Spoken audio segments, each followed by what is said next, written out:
Pronto. Então, está composta, né, doutora? Sim, a Câmara composta e gravação já iniciada, desembargador. Então, desejando um excelente dia para todos nós, declaro aberta esta sessão da segunda Câmara Especializada Civil do Tribunal de Justiça do Estado do Piauí, do dia 6 de fevereiro de 2024. Solicito à senhora secretária fazer a leitura da sessão anterior. Bom dia a todos. É a ata da sessão anterior, realizada no dia 12 de dezembro de 2023, disponibilizada no Diário da Justiça de número 9727, do dia 12 de dezembro de 2023, e dada como publicada no dia 13 de dezembro de 2023. Até o momento não foi impugnada, eu passo a apreciação para o presidente da Câmara. Sem nenhuma manifestação, declaro aprovada a referida ata. Doutora Leia, nós temos pedido de inversão, pedido de sustentação. Isso, desembargador. Processo de número 3 da pauta. Processo de relatoria do desembargador James. Tá? Foi pedido de sustentação por ambos os advogados. Isso. Tanto pelo agravante quanto pelo agravado. O desembargador Zé Wilson está aí, está na linha, né? Está em sala. Desembargador James, pronto. Nós sabemos todos aqui que esse tipo de agravo, a matéria tratada nesse agravo não comporta, pelo nosso regimento, sustentação oral. Mas a gente já fez aqui uma vez, e aí é bom que se diga que se assente em caráter excepcional.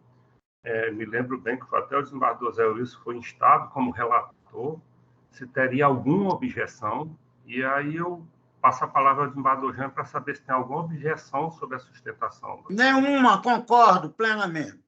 Então, vamos para as sustentações, primeiro pela parte agravante.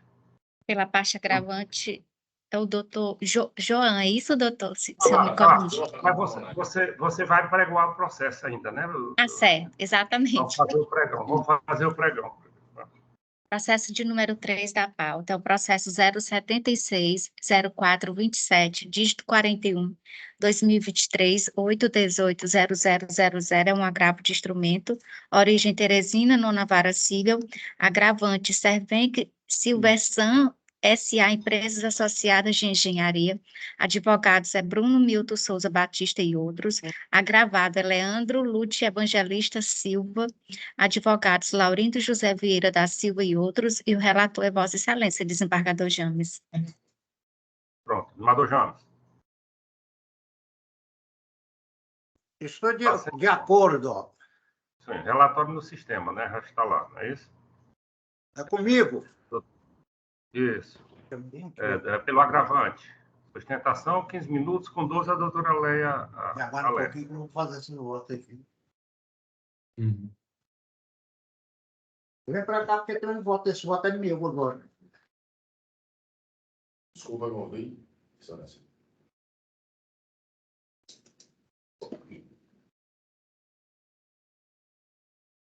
Posso dizer?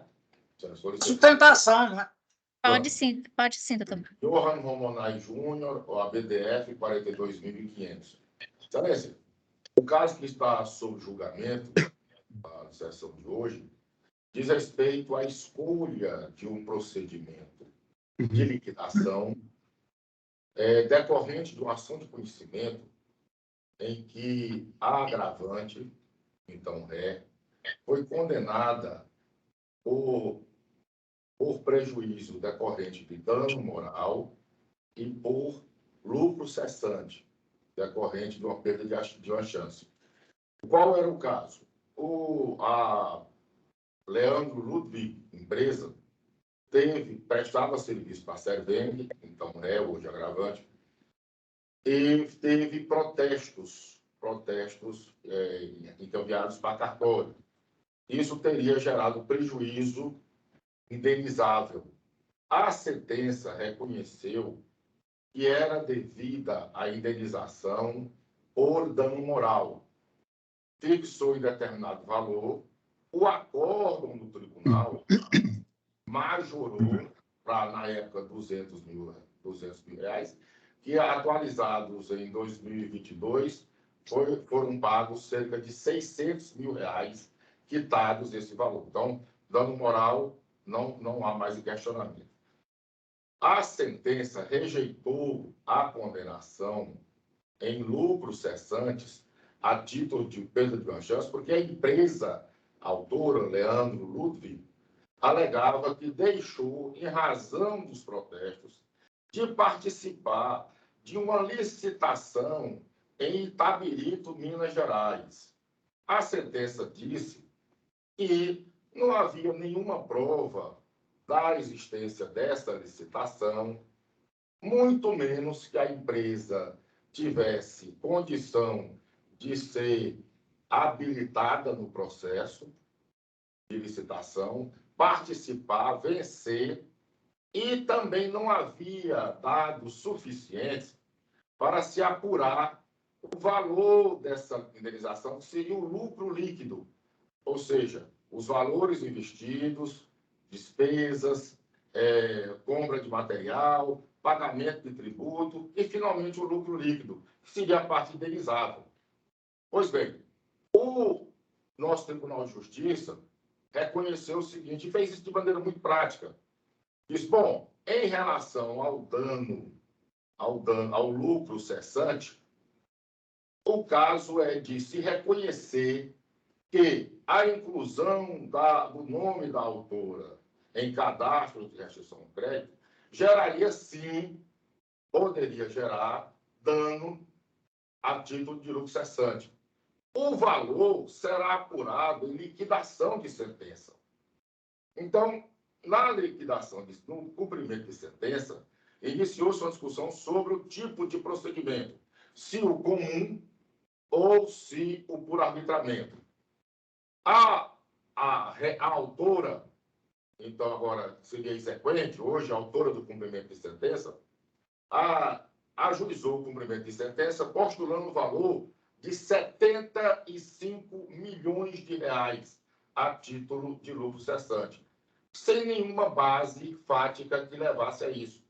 Foi feita a impugnação pela Serveng, hoje agravante, dizendo o seguinte, olha, o valor não está baseado em nenhum dado da realidade. O lucro cessante é aquele que a empresa poderia ter ganho se está no campo da possibilidade, se esse evento da inclusão do nome em cadastro de restrição de crédito não tivesse impedido a sua atividade lucrativa que resultaria em determinado valor. Pois bem, o tribunal se baseou para reconhecer o lucro cessante num precedente, excelências, de um caso de responsabilidade objetiva regida pelo Código de Defesa do Consumidor, em que uma empresa de irrigação de projeto agropecuário, teve seus equipamentos queimados por defeito na prestação do serviço pela concessionária, ou seja, por variação da tensão de energia fornecida.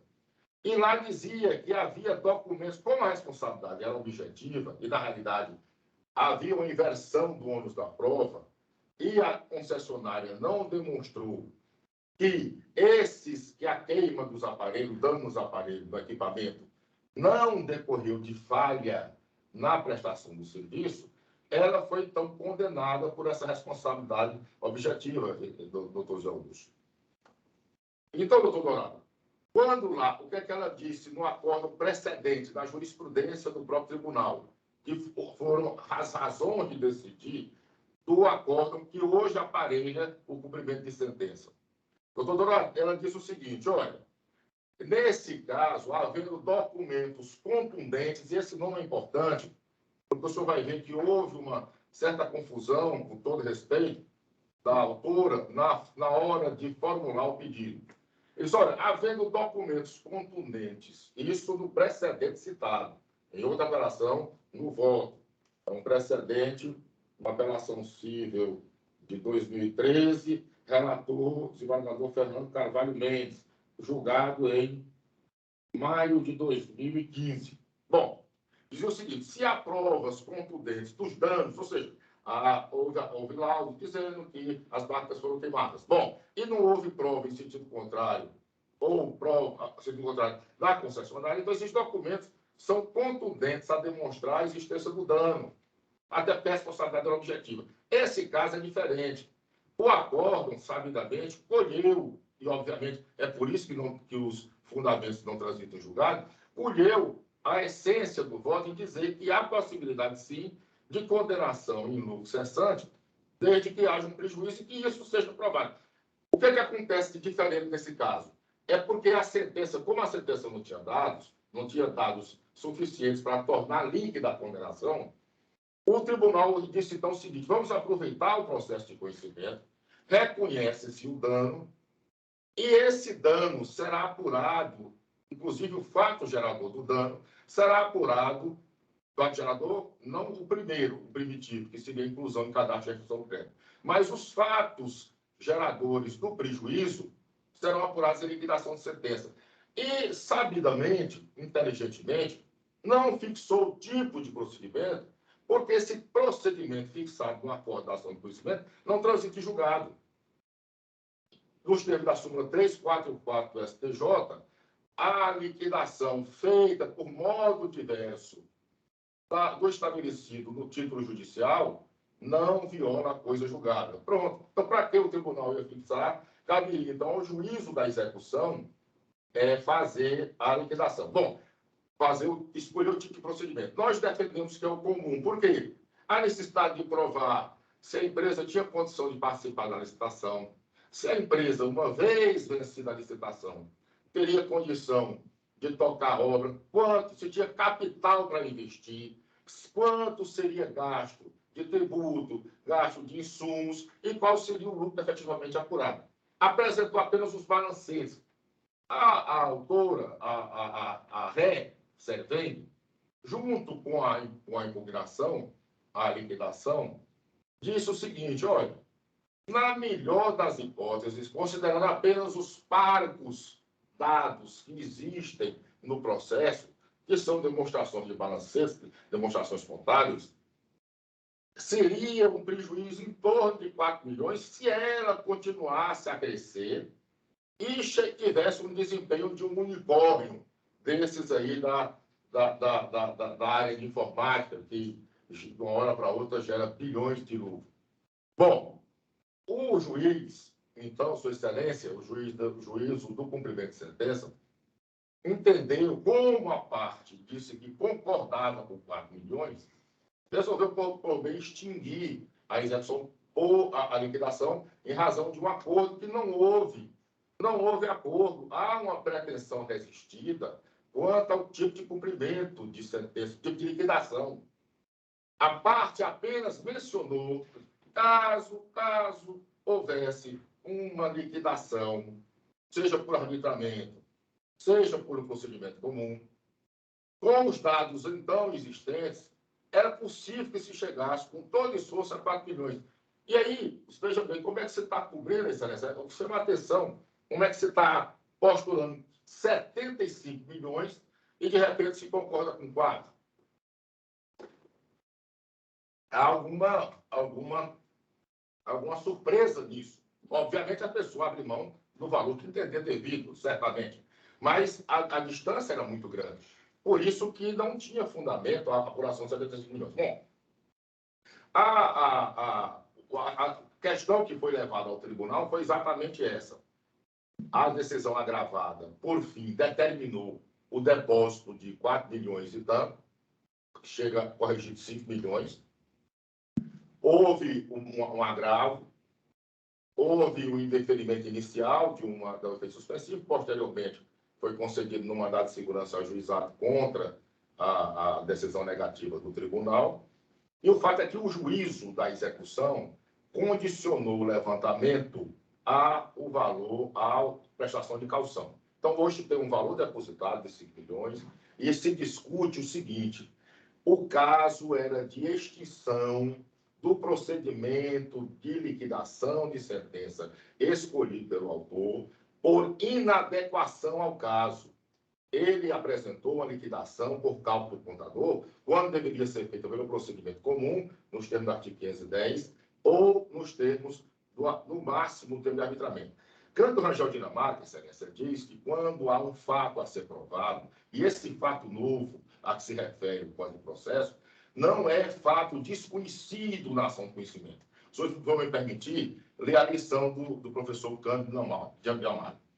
Considera-se fato novo todo fato relacionado com o direito do credor, não considerado na sentença genérica, que é o caso, nem posto como objeto do conhecimento do juiz na fase cognitiva, mas integrante do contexto gerador da obrigação já reconhecida como existente, um acontecimento que, se pudesse ter sido considerado na sentença, esta já enunciaria o quantum de beatur, desde logo, sem necessidade de ulterior liquidação.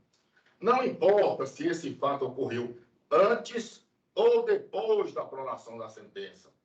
O que importa é que sobre ele não se haja pronunciado o juiz, isto é, que sua repercussão sobre o valor do crédito não haja sido objeto de decisão, em casos assim, nos quais o valor a pagar não é suscetível de ser encontrado por simples cálculo, que foi o que fez a exequente, a autora do cumprimento de sentença, como é óbvio, nem por algum arbitramento ou avaliação, o meio liquidatório adequado e admissível é a liquidação pelo procedimento comum. E a 3 falta minutos para o seu tempo, doutor. 3 minutos. E a falta a inadequação do procedimento é uma das características do interesse de agir.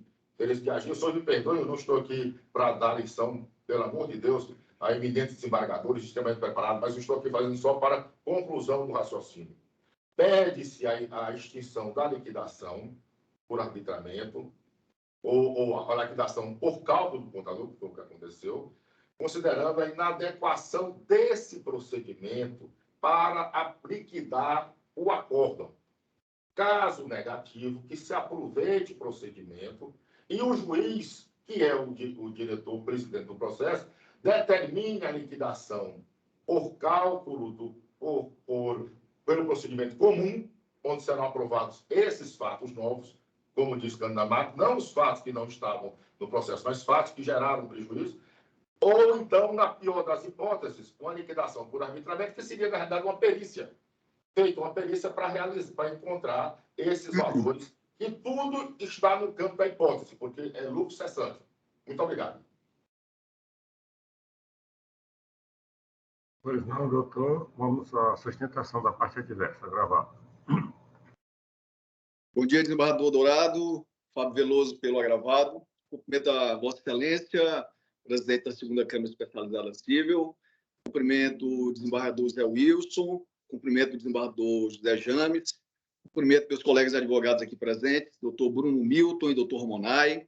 Cumprimento ao ilustríssimo procurador de Justiça, doutor Linhares. Cumprimento a doutora Lé, essa nobre servidora que atende tão bem a todos indistintamente. Excelência, a ação judicial ajuizada pela LS Logística contra a Serveng foi uma ação de indenização e pedido de condenação em lucro cessante. Como já bem colocado pelo advogado que me antecedeu, a parte da indenização era uma condenação líquida, já foi objeto de cumprimento de sentença e recebido. Não há mais discussão sobre essa matéria. O que é que restou? Restou a condenação, também transitada em julgado, na apuração dos lucros cessantes. Lucros cessantes por quê? Porque a empresa Serveng, a empresa hora agravante, a empresa requerida, a empresa executada, ela emitiu notas fiscais falsas. Não bastasse, ela protestou essas notas fiscais falsas. Não bastassem, todos esses fatos ensejaram uma redução drástica da atividade da autora e, ao final, culminaram na extinção de suas atividades. Por isso, a ação judicial. Então, nessa questão que importa para o processo, na liquidação de sentença, foi apresentado o pedido pela parte autora e, no pedido apresentado pela parte autora, desembargador Zé Wilson, fez-se pedidos alternativos. Pedido 1, que se calculasse esse lucro cessante de acordo com a aplicação da teoria da perda de uma chance. Alternativamente, pleiteou-se que se utilizasse as demonstrações contábeis da empresa para apuração desses valores. Via de consequência, apresentou-se 2 cálculos. O autor apresentou um cálculo da teoria da perda de uma chance, o valor já foi citado pelo Dr. Romanai, e apresentou também um valor utilizando-se as demonstrações contábeis. Tudo certo.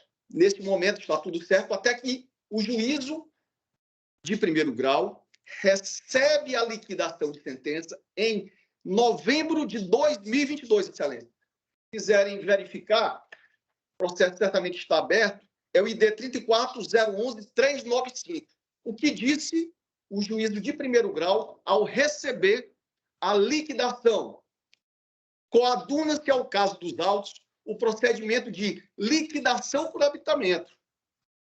A liquidação pelo procedimento comum é cabível quando há necessidade de alegar ou provar fato novo. Mas, no caso, os fatos que ensejaram o reconhecimento do direito do credor aos lucros cessantes já estão consignados no acórdão. Expressamente, o juízo de primeiro grau estabeleceu que o procedimento a ser seguido era a liquidação por arbitramento. E mais, desembargador Dourado, ele fixou o prazo, porque o prazo, quem fixa é o juiz na liquidação por arbitramento, fixou o prazo em 30 dias e estabeleceu o rito. Olha, parte, juntem-se documentos, juntem demonstrações, juntem perícias, juntem tudo. Se ele tivesse optado, se fosse possível a liquidação pelo procedimento comum, o prazo era distinto, eram 15 dias, são 511. O procedimento era distinto, a parte seria chamada para apresentar contestação. Mas o que é que importa nesses fatos, excelência? Que é a primeira questão que tem que ser estabelecida, e isso é incontroverso nos autos, da decisão que fixou que a liquidação era por arbitramento, a parte foi intimada, a parte juntou documentos diferentes e nunca recorreu. Qual é a consequência imediata desse fato? A consequência é que essa decisão que fixou o procedimento pela liquidação por arbitramento está preclusa. Ela não há mais que ser discutida, porque ela já foi decidida. Verifique o artigo 505 e 507 do CPC. Então, essa matéria, com a forma do procedimento, qual o tipo de procedimento, não pode mais ser discutido. Isso desde novembro de 2022, há 1 ano e 3 meses. Então, como disse, o requerido, ora agravante, ele juntou a documentação aos autos do processo. Ele impugnou ambos os cálculos apresentados no pedido alternativo e criticou o procedimento da liquidação pelo procedimento por arbitramento, dizendo que deveria ser o comum, mas não recorreu da decisão. E esse fato é muito relevante. Então, vejamos, excelência, o que disse o requerido. Olha, o cálculo pela perda de uma chance está totalmente errado. Contudo, o cálculo, observando as demonstrações contábeis, tem que ser feita uma alteração e existe um valor. Eu vou ler, excelência, só um parágrafo da manifestação da perícia juntada pelo requerido. Olha o que diz a perícia. Efetuamos os ajustes das inconsistências referentes à baixa de valores do ativo diferido e registro de despesas de imposto de renda e contribuição social. E conclui. Documento do requerido. Desta forma, vírgula, com base nas informações disponíveis e já incluídas no processo, as inconsistências identificadas geraram a redução do lucro cessante para o valor de 4.100.000. Esse é o documento, essa é a perícia juntada pelo próprio réu no processo. O que disse o autor? Ao ser consultado pela parte autora, ele disse, eu não aguento mais, a minha situação é precária, eu estou sem qualquer atividade. Eu opto por resolver isso agora. Então, vamos dizer para o juiz que a gente concorda com esse valor. E aí, excelência, é importante a gente verificar o que aconteceu no processo. Não é que teve acordo de maneira alguma. O requerido apresentou um cálculo, o autor disse, concordo com aquele cálculo, e o juízo homologou o cálculo apresentado pelo requerido. Não foi um cálculo qualquer. O juízo homologou o cálculo apresentado pelo requerido. Via de consequência, o intimou para, em 15 dias, fazer o pagamento. Como bem disse o advogado que me antecedeu, ele fez depósito, certamente para evitar o pagamento das multas. Mas, excelências, outra questão importante. Iniciado o cumprimento de sentença, O que aconteceu? Fez-se o depósito, mas não foi feita a impugnação ou cumprimento de sentença. Então, primeiro deixou-se precluir a fase, o procedimento de liquidação. A liquidação é por arbitramento, não houve recurso. Depois fez-se o depósito e não apresentou-se a necessária impugnação ao cumprimento de sentença. Qual é a consequência, excelências? Olha, na peça recursal, o que é pedido pelo agravante? Eu vou ler o pedido do agravante. Pedido 1, extinção do cumprimento de sentença por iliquidez do título. O adequado seria a liquidação pelo procedimento comum. Excelência, a perda do objeto. Por que a perda do objeto? Porque não foi apresentada a impugnação ao cumprimento de sentença. Essa matéria de inexequibilidade do título ou inexigibilidade da obrigação, elas são matérias da impugnação ao cumprimento de sentença, está no 525.3. Então, se o devedor ele abriu mão da impugnação ao cumprimento de sentença, a consequência normal, a consequência lógica é a perda do objeto e a conversão do depósito que foi feito em pagamento. Mas se Vossas Excelências entenderem que não, seria o caso de quê? De não conhecimento do agravo do instrumento. E por que o não conhecimento, Excelência? Porque a matéria estabelecida aqui no recurso está preclusa. Já foi decidida há 1 ano e meio atrás. Excelência, só lendo o artigo 505 do CPC. Nenhum juiz decidirá novamente as questões já decididas. 507. É vedado à parte discutir no processo as questões já decididas, a respeito do qual operou-se a preclusão. Então, em relação a esse pedido tardio, extemporâneo do agravante de requerer que o procedimento volte, está precluso. Excelência, isso aqui vai de encontro, inclusive, a palavra processo, que é caminhar passo a passo, que é seguir em frente. Eu não posso voltar a uma situação de 1 ano e meio atrás, quando a situação já foi efetivamente decidida. E, por fim, Excelência, só concluindo, faz-se um pedido de forma subsidiária, em se prosseguindo a liquidação por arbitramento, que seja nomeado perito. Excelência, primeiro, esse pedido também é extemporâneo. Deveria ter sido feito lá atrás, analisado lá atrás e recorrido lá atrás. Mas imaginemos, admitamos que possa ser feito nesse momento. Vejamos uma situação. O que fez o juiz singular? Viu as 2 manifestações das perícias apresentadas pelas partes.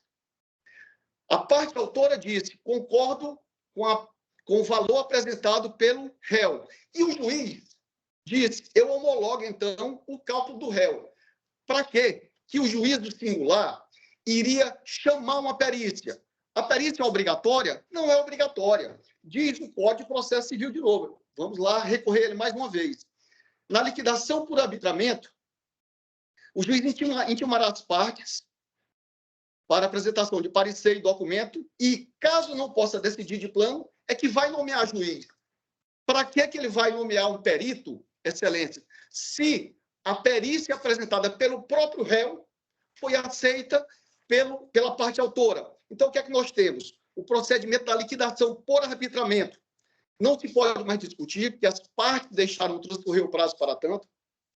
A parte deixou transcorrer o prazo para impugnação ao cumprimento de sentença, e agora quer rediscutir isso em sede de agravo do instrumento. A parte nem recorreu da liquidação e nem apresentou impugnação ao cumprimento de sentença. Qual é a conclusão? Deve ser mantida a homologação da decisão e, em relação ao agravo de instrumento, ele não deve ser conhecido e, caso conhecido, improvido pelas razões apresentadas. Isso é o que se requer. Pois não, doutor Fábio. Senador Jans. Senhor presidente, eminente par, preenchidos os pressupostos de admissibilidade exigíveis à espécie e conheço do recurso. Conforme relatado, cuidam os autos. Pagador James, desculpa interromper.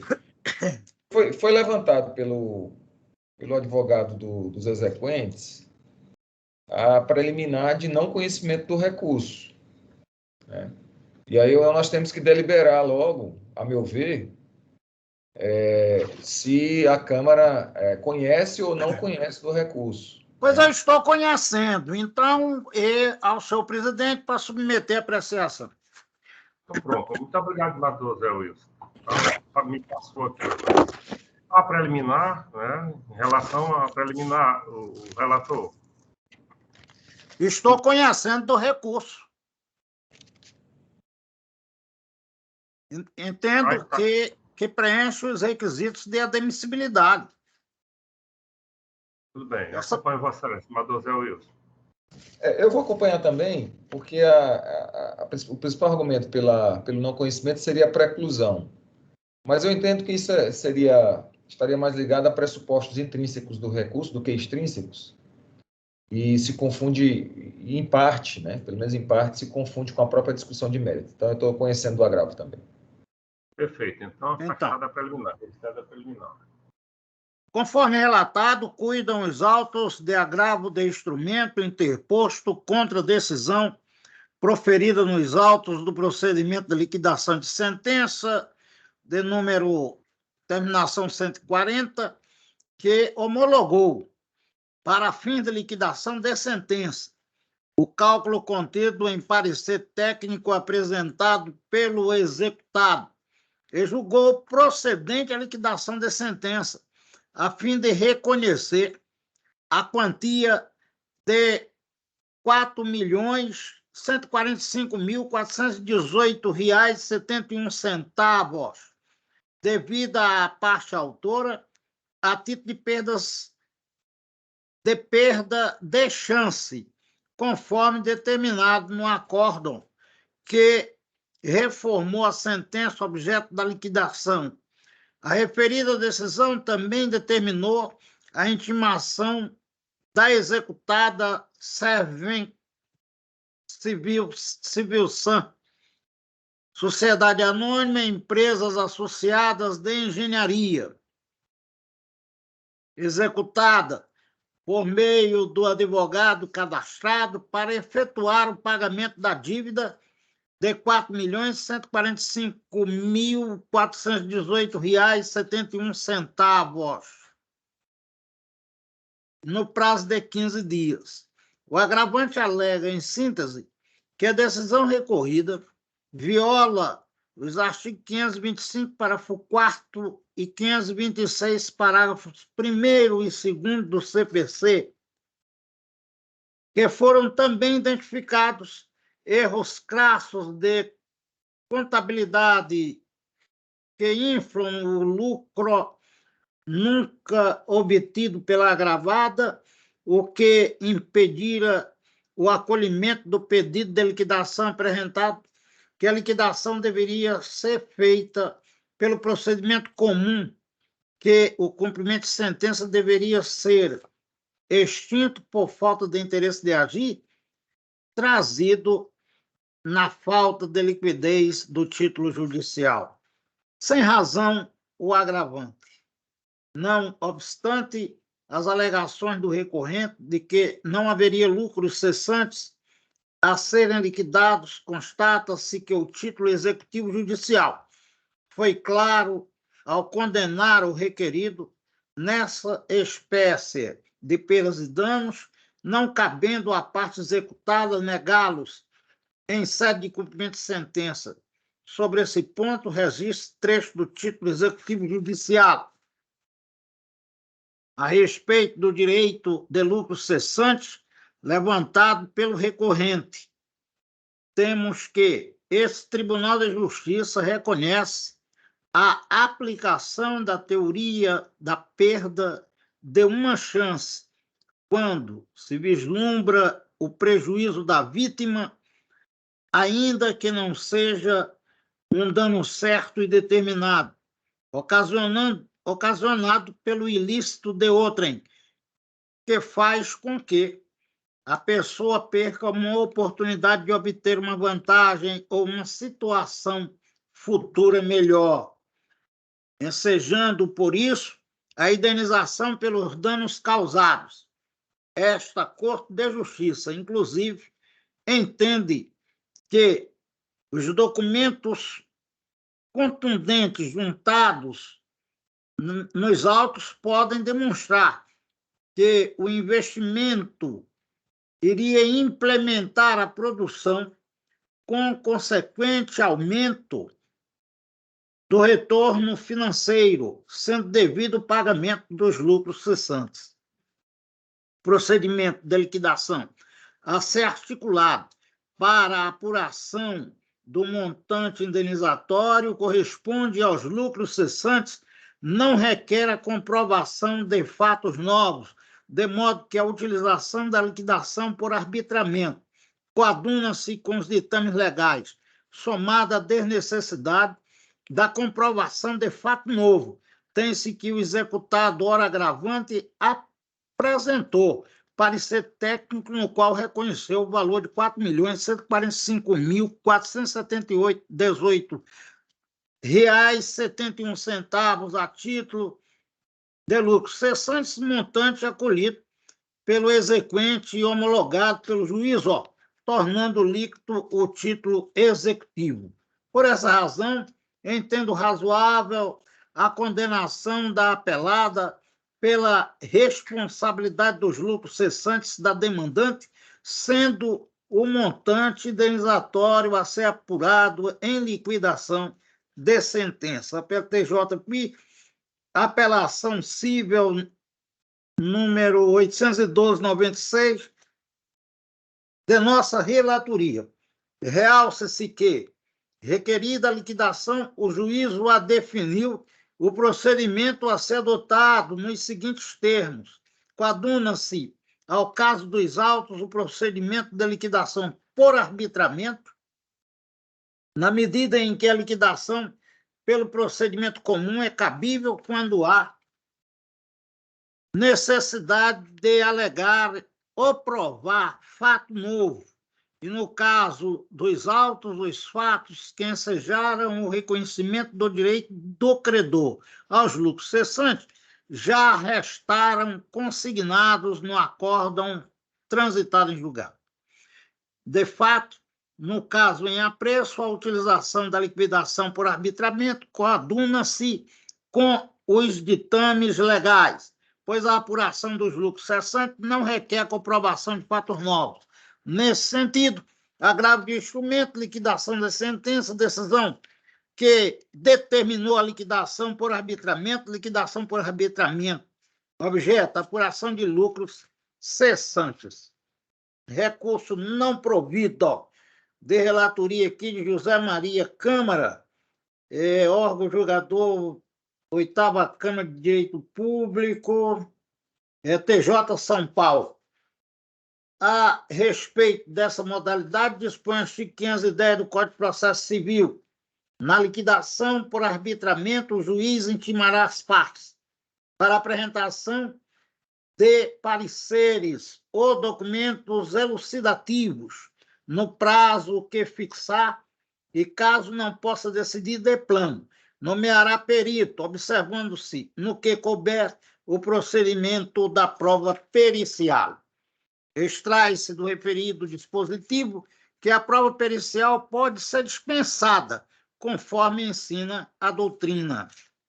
A liquidação por arbitramento continua sendo uma liquidação deflagrada para viabilizar a produção de prova técnica pericial.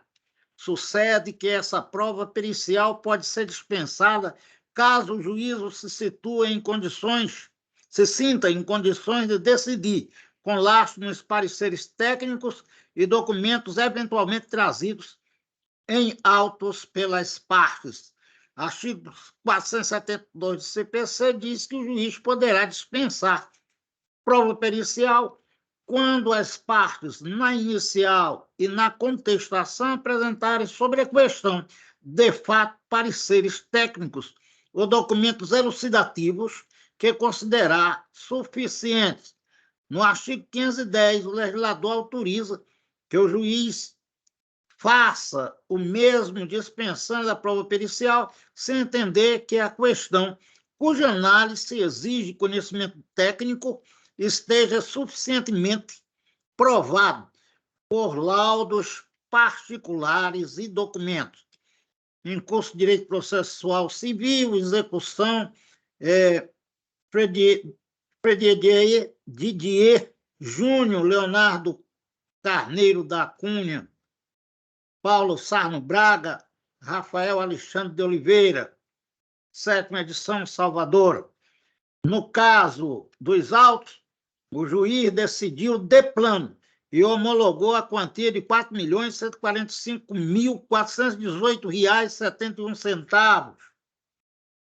Valor este que foi apresentado pelo demandado em parecer técnico e foi aceito pelo requerente, tornando líquido o título judicial.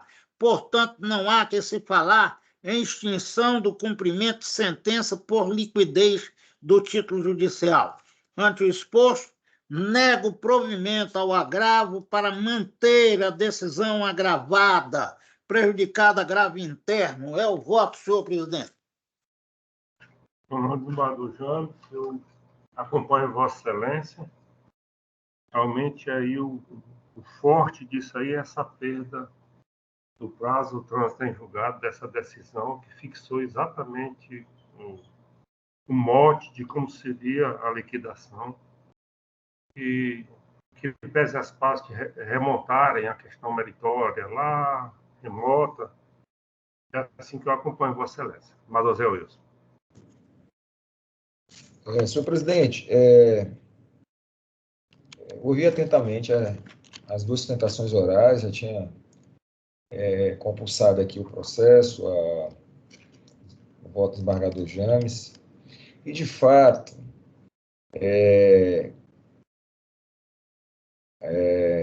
a parte formulou pedidos alternativos na liquidação, né, seja através da perda de uma chance ou por demonstrações contábeis. O juiz optou por fixar por arbitramento a liquidação, e nesse contexto, eu entendo que a decisão se amolda à súmula 344 do STJ, já que a liquidação feita de forma diversa daquela fixada na sentença não ofende a coisa julgada. E mais do que isso, mais do que ter fixado por arbitramento, defendendo a parte devedora, que seria pelo procedimento comum, é que não houve recurso, né, da parte devedora nesse caso. Então, incide, no meu entender, o Instituto da Preclusão. Ademais, a parte devedora disse, olha, não, o procedimento de liquidação está incorreto, o valor apresentado de 75 milhões é irreal, mas, em se considerando as demonstrações contábeis, entendemos que o valor devido seria de R$ 4.145.418,71.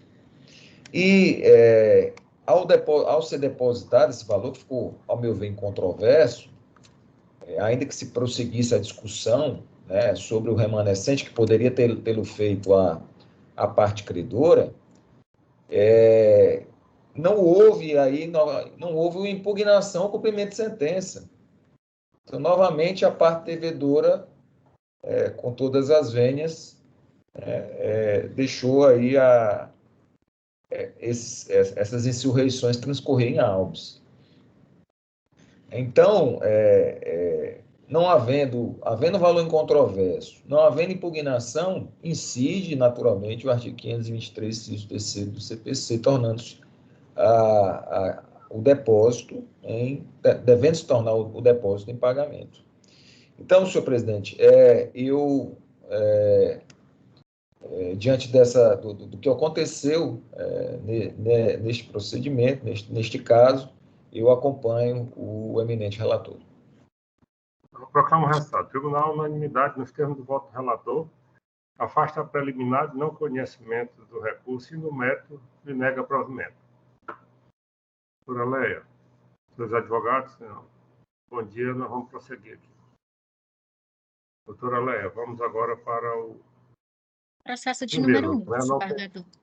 Não tem Excelência, pedido de voto é válido. intervenção. Obrigado. Não temos mais advogados. O número 1. Posso fazer o pregão? Pode. É o processo 080 1697, dígito 54, 2022, 8180073, uma apelação civil, origem São Raimundo Nonato, segunda vara, apelante Jesuíta Araújo, advogados Henrial Gomes Freitas e outros, apelado é Banco Bradesco Financiamento, advogado Antônio de Moraes Dourado Neto, o relator é o desembargador José Wilson, um pedido de destaque de Vossa Excelência, desembargador Dourado. Pois não. Mas, Zé Wilson, é aquela matéria já... Mas, Zé Wilson, O dissenso aqui, eu acho que foi por isso que Vossa Excelência pediu Isso. destaque, é a questão da exigência da procuração pública. Isso. Que eu e o desembargador James temos divergido no sentido de adotar ainda o artigo 595, a assinatura roubo, né, nos casos de analfabeto. Eu acho que foi por isso que Vossa Excelência pediu destaque. Foi, deixa eu ver aqui. Foi porque eu continuo no mesmo entendimento e esse é um caso típico, esse, claro que eu tenho já entendimento sobre a procuração não ser exigida, mas esse é o caso típico de liga predatória. Tanto é que o voto que eu estou juntando é aquele voto já com todos os liames, com todos os requisitos para a fundamentação no primeiro dia que a gente foi apresentar essa divergência. Então, a gente... Então, Vossa Excelência vai divergir, eu vou ler só a ementa, e aí Vossa Excelência... E aí eu leio a ementa da minha também, e aí a gente escolhe o desembargador, o voto do desembargador Jame, e eu leio a ementa, tá bom? Não. Apelação civil, procuração otorgada por analfabeto, da necessidade de instrumento público desconhecido e devido. O artigo 595 do Código Civil, acerca do contrato de prestação de serviço, é claro ao afirmar que, no contrato de prestação de serviço, quando qualquer das partes não souber ler nem escrever, o instrumento poderá ser assinado a rogo e subscrito por 2 testemunhas. Role-se, portanto, que se o contrato de prestação de serviço firmado por pessoa analfabeta é válido e eficaz quando assinado a rogo e por 2 testemunhas, com muito mais razão, a procuração para atuação em processo judicial, na qual até mesmo a ausência de procuração pode ser suprida pela presença da parte em juízo, o artigo 16 da Lei 1060/50. Dessa maneira, subordinar a representação do analfabeto em processo judicial ou outorga de procuração pública contraria o disposto no artigo 595, aplicável por analogia. Nesse ponto, analisando a situação posta, infere-se que a procuração adjudiça constante do feito, ID 101.09754, respeitou os termos do artigo 595 do Código Civil, ou seja, veio assinada a rogo e subscrita por 2 testemunhas. Por isso que eu estou conhecendo e provendo o recurso. Desembargador James.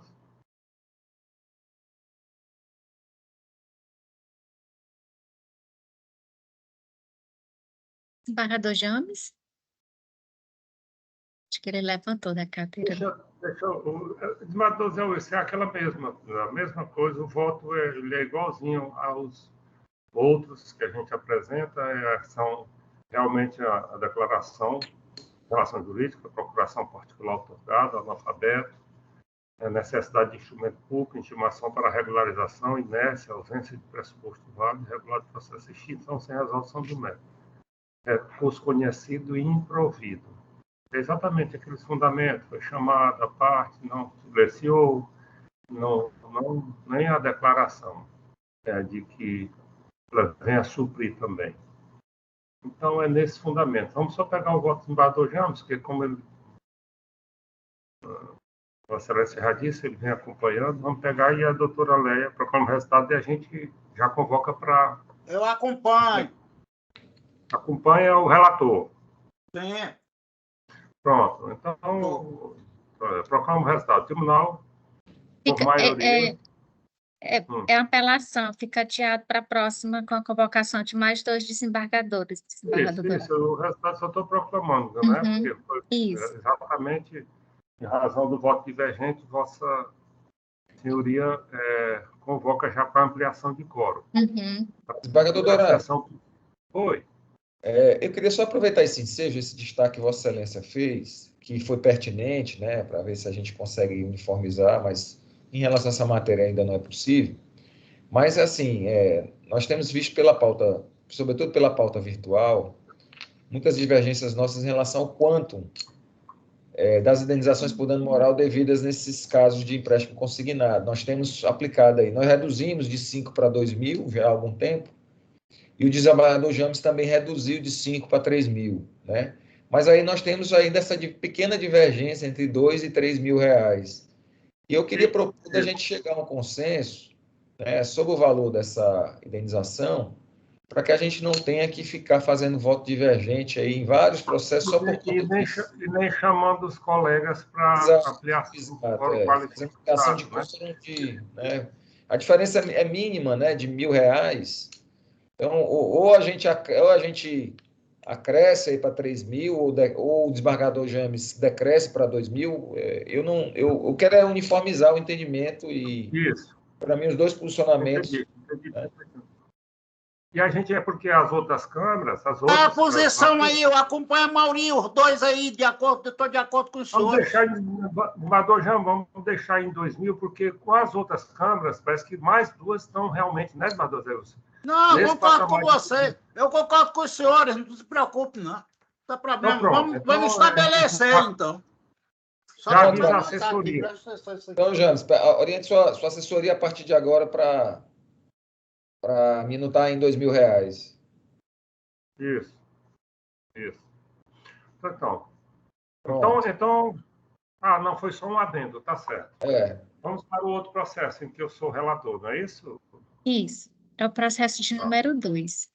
É o processo 080-1919, dígito 43, 2021, 818-0045, é uma apelação civil, origem Castelo do Piauí, vara única, apelante Banco Pan, advogado Gilvan Melo Souza, apelado Raimundo Nonato Rocha Oliveira, advogado Ronei Ilan Lima Soares, e o relator é Vossa Excelência, desembargador Dourado.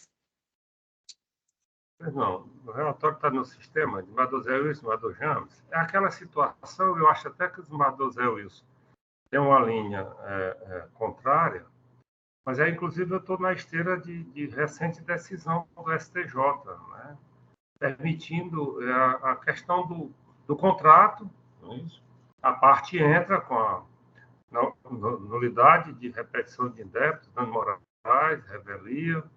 O banco é revel, realmente lá embaixo, mas na apelação ele traz prova do contrato, da TED, tudo direitinho. E aí nós ficamos naquelas duas linhas, né?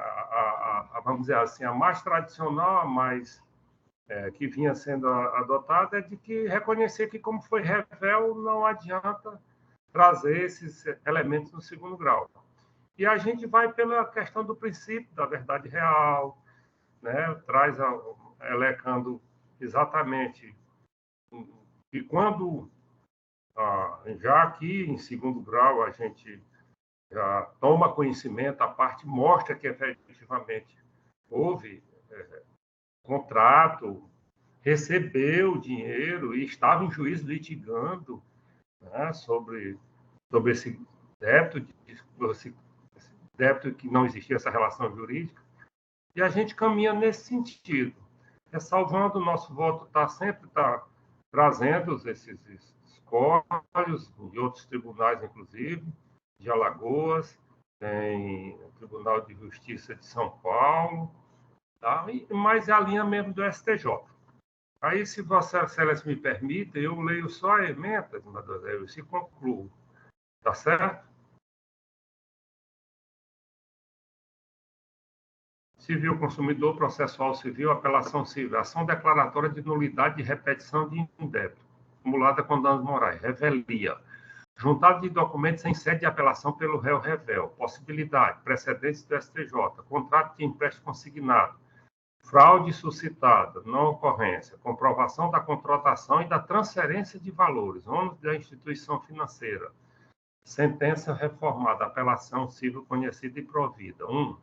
A decretação da revelia do Banco Real apelante não tem o condão de acarretar a procedência automática dos pedidos iniciais.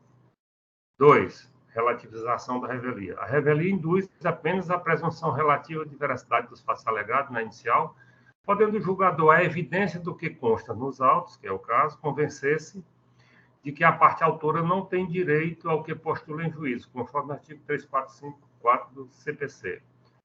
3. Respeitar os princípios da lealdade processual, a ampla defesa, vedação, enriquecimento ilícito e principalmente o da verdade real, admite-se a juntada de documentos, mesmo que não sejam novos, sem as restrições contidas nos dispositivos legais supramencionados. Entendo que nas demandas que envolvem empréstimos consignados, em razão da alta quantidade de processos com petições genéricas, é o caso específico, bem como diante da possibilidade de litigância predatória, é o caso sabia, né? Talvez a parte nem sabe o que estava pleiteando, e visando o princípio da verdade real e do enriquecimento sem causa, é admitido a juntar de documentos com apelação, desde que oportunizado contraditório. Ausência de má-fé, além do fato de que a documentação anexada pelo banco possui o condão de comprovar a validade da relação contratual entre as partes.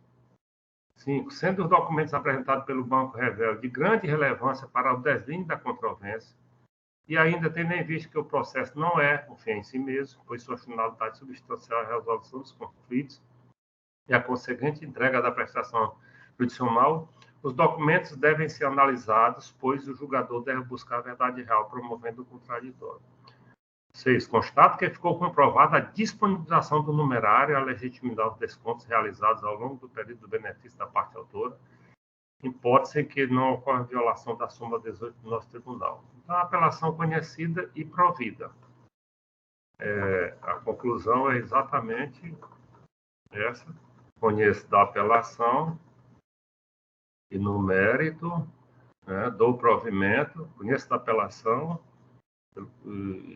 e no mérito do provimento, para reformar a sentença julgando improcedentes os pedidos iniciais em virtude da regularidade da contratação. Inverto os ônus sucumbenciais habitados na origem do patrono da parte apelante. É como voto. Padre James. Acompanhe Vossa Excelência. Padre Zé Wilson. De fato, desembargador Dourado, eu vinha tendo um entendimento contrário, né, sobre essa questão da juntada dos documentos em grau recursal, a despeito do banco ser revel ou não, porque às vezes o banco deixa de juntar ainda durante a instrução processual e só vem a fazê-lo em grau recursal, mas diante dessas ponderações de Vossa Excelência, sobretudo considerando a advocacia predatória, eu vou aderir a esse entendimento e inclusive já orientei aqui a minha assessoria a mudar as minutas em que essa situação ocorra. Eu acompanho Vossa Excelência. Ou não, conforme o resultado. O tribunal, na unanimidade, no termos do voto do relator, conheceu do recurso e lhe deu provimento para reformar a sentença julgando improcedentes os pedidos iniciais em virtude da regularidade da contratação, invertido dos ônus sucumbenciais habitados na origem em favor do patrono da parte apelante. Prezados colegas, aí, a propósito, nós fechamos nossa sessão, conseguimos fazê-la em 1 hora, certinho, 3 processos com sustentação, né, de ambos os lados. Nós vimos aí que nós continuamos em caráter excepcional, né, desembargador Zé Wilson, em permitir uma sustentação oral, principalmente nesse caso do agravo. Por isso é que a gente coloca nas mãos do relator, não é isso? A possibilidade de se ele aceita ou não. Mas a gente sabe que a regra é a gente, né, cumprir mesmo o CPC e deixar só em caráter excepcional. Né? Vocês concordam com isso, né? Mas, desembargador Dourado, esse caso aqui, item 3, ele era um agravo de instrumento, né? Porque as exceções à sustentação oral, pelo menos no nosso regimento, é o agravo interno e os embargos de declaração. Nós já, e aqui, me corrija se eu estiver errado, aqui nós abrimos alguma exceção em sede de um desses 2 recursos, ou agravo interno ou embargo de declaração, que era uma matéria polêmica, né? Haviam divergências significativas e nós abrimos a possibilidade. Mas em sede de agravo de instrumento, assim como a apelação, as partes têm direito à sustentação oral.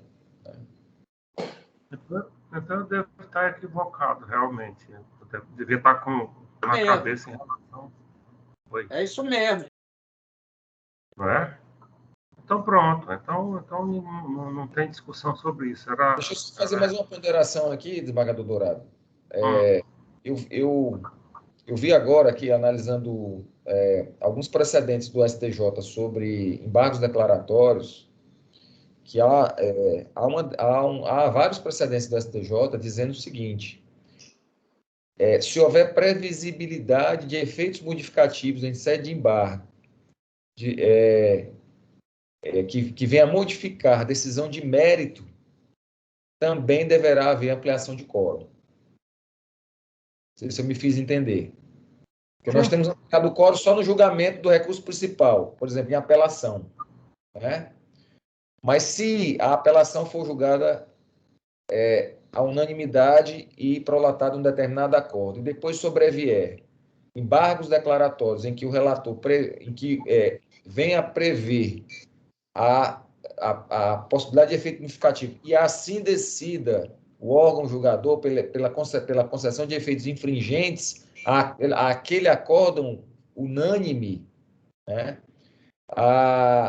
deverá haver a ampliação de quórum para o julgamento dos embargos declaratórios. Eu também acho razoável essa posição. Sobre ampliação de quórum, é isso? Sobre ampliação de quórum em sede de embargos declaratórios. Entendi. Quando modificativo, ó.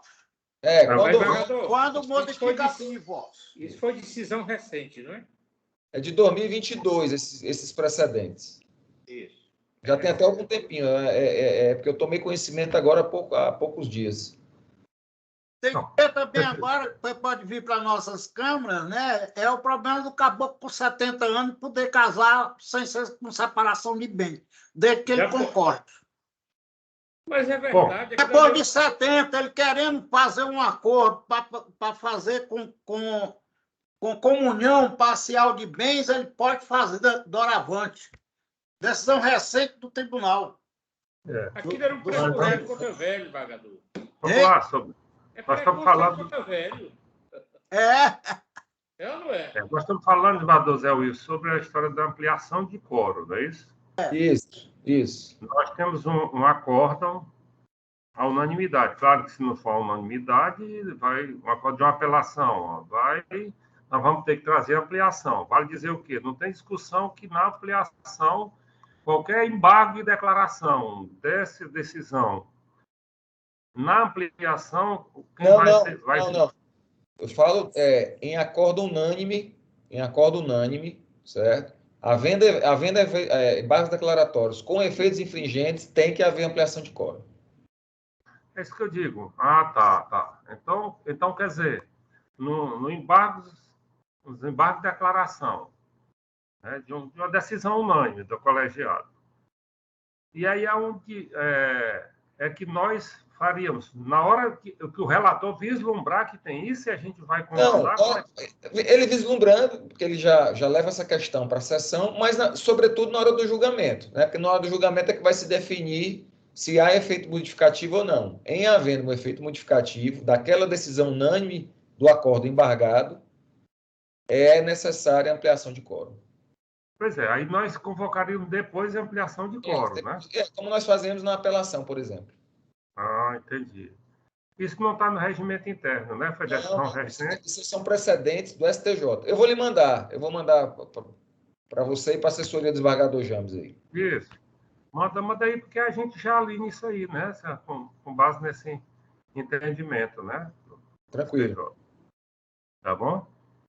Então tá. Nós temos sessão quinta-feira, direito público, não é isso? Sessão quinta-feira, e aí eu peço a compreensão de Vossas Excelências para que a gente possa julgar esses processos, porque um deles, inclusive com ampliação de quórum, contaremos com a colaboração dos desembargadores Agrimar e Fernando Lopes, que estarão em sessão na terceira Câmara, com 7 processos lá, e aí nós vamos deixar esse processo para o final, para ver se dá tempo eles julgarem lá e participarem da nossa. É um processo que já está na minha conta com mais de 100 dias e está me preocupando.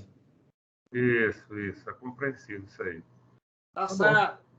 Então, fechado. Agradeço. Então, não tem mais nenhuma manifestação. Agradecendo a presença todos vocês, né? Desejando novamente um excelente dia.